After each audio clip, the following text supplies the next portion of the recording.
اعوذ باللہ من الشیطان الرجیم بسم اللہ الرحمن الرحیم۔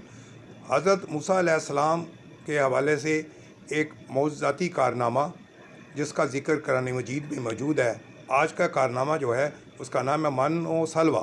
جب حضرت موسیٰ علیہ السلام 6 لاکھ بنی اسرائیل کے افراد کے ساتھ میدان طیہ میں مقیم تھے تو اللہ تعالیٰ نے ان لوگوں کے کھانے کے لیے آسمان سے 2 کھانے اتارے۔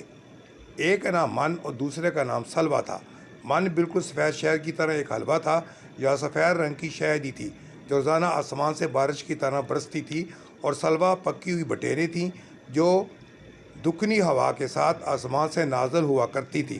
اللہ تعالیٰ نے بنی اسرائیل پر اپنی نعمتوں کا شمار کراتے ہوئے قرآن مجید میں ارشاد فرمایا وَأَنزَلْنَا عَلَيْكُمُ الْمَنَّ وَالسَّلْوَىٰ، اور تم پر من اور سلویٰ اتارا۔ اس من و سلویٰ کے بارے میں حضرت موسیٰ علیہ السلام کا یہ حکم تھا کہ روزانہ تم لوگ اس کو کھا لیا کرو اور کل کے لیے ہرگز اس کا ذخیرہ مت کرنا۔ مگر بعض ضعیف الاتقاء لوگوں کو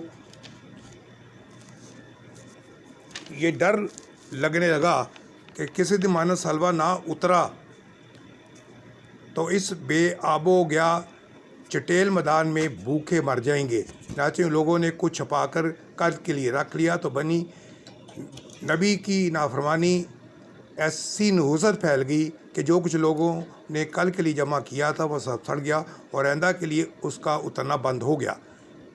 اس لیے حضور اقدس صلی اللہ علیہ وسلم نے ارشاد فرمایا کہ بنی اسرائیل نہ ہوتے تو نہ کھانا کبھی خراب ہوتا نہ گوشت سڑتا۔ کھانے کا خراب ہونا اور گوشت کا سڑنا اسی طرح سے شروع ہوا، اور ورنہ اس سے پہلے نہ کھانا بگڑتا تھا نہ گوشت سڑتا تھا۔ اس لیے حضور اقدس صلی اللہ علیہ وسلم نے ارشاد فرمایا کہ بنی اسرائیل نہ ہوتے تو نہ کھانا کبھی خراب ہوتا نہ گوشت سڑتا۔ کھانے کا خراب ہونا اور گوشت کا سڑنا اسی طریقے سے شروع ہوا، ورنہ اس سے پہلے نہ کھانا بگڑتا تھا نہ گوشت سڑتا تھا۔ بحوالہ تفسیر البیان۔ اب تک اتنا ہی۔ انشاءاللہ تعالیٰ ایک نئے موضوع کے ساتھ کل دوبارہ حاضر ہوں گے۔ ہمارا موضوع ہوگا 12,000 یہودی بندر ہو گئے۔ 12,000 یہودی بندر ہو گئے۔